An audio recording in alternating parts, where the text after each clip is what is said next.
Worldventures is becoming a magnet for success because it's basically the nature of what we're all about. It's hard to believe how much ground we've covered in such a short period of time. You know, in our first year, we did about 15 million in sales. Our second year, we closed out right at $50 million. That's over a 320% increase in our second year.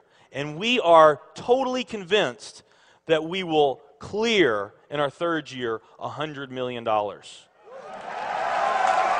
And I'll tell you what's going to happen much faster than you might imagine is that we're going to become a $1 billion company. And some of you, especially the people newer to our company, you might find that hard to believe, or you think, you know, it's pretty outrageous goal. If you've really taken the time and you've studied companies that have achieved that level of success, what you found is that it's rare that a company that invents a brand new product or introduces into a brand new product segment has that type of success. What's more common, where you see these companies that achieve this mega success, it's companies that enter an industry that's already very, very large, also very competitive. They do something just a little bit different, and they carve out a small little piece of a really big pie.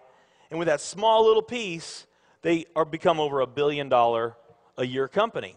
A great example of that is Cheesecake Factory. I mean, we all know how competitive and how big the restaurant business is. And Cheesecake Factory, they're not doing something that much different than everybody else. They're doing things just a little bit different. But they are a super success in business today. One of my favorite examples is Starbucks. I mean, how long has the coffee industry been around, and how big is the coffee industry? Okay, I mean, how many companies sell coffee?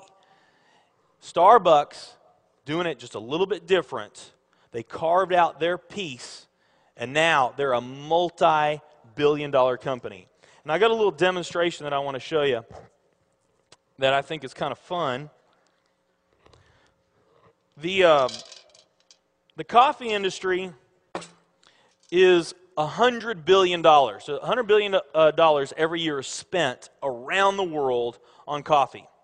Each one of these gumballs represents $1 billion in annual sales. There's 100 gumballs in here. This is the coffee industry. So Starbucks, if they want to, let's say they're brand new and they're starting out, and they've got this goal to become a $1 billion company, they need to carve out 1% of that pie. So they would need to have this much of that pie, 1%. So it's really, you know, a small percentage of this overall pie.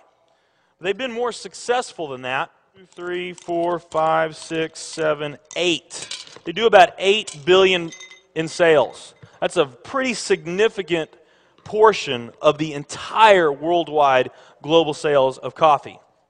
The nutrition industry is $226 billion every year is spent on nutrition. So again, each one of these gumballs represents $1 billion in sales. So here's the coffee industry, here's the nutrition industry. And by the way, you may not know this or not, but over half of all the network marketing companies on the planet today, they're nutrition companies. Now let's talk about the travel industry. We need a bigger base here. All right, here's the travel industry.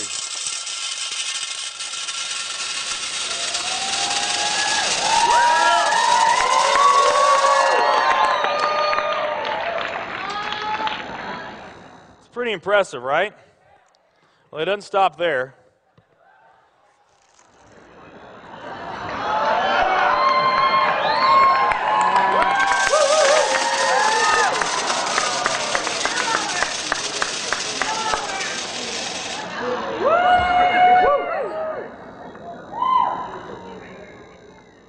That's pretty big, right?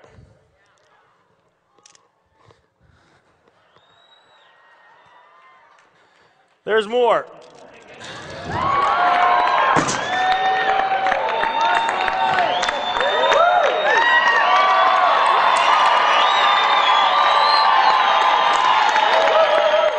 But wait, there's more.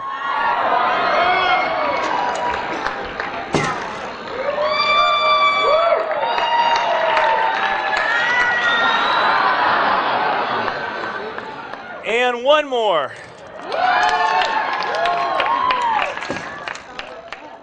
All right. So here's coffee.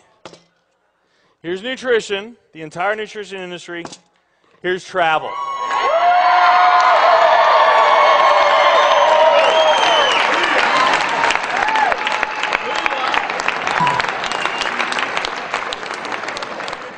Travel industry is $7 trillion every year spent on travel.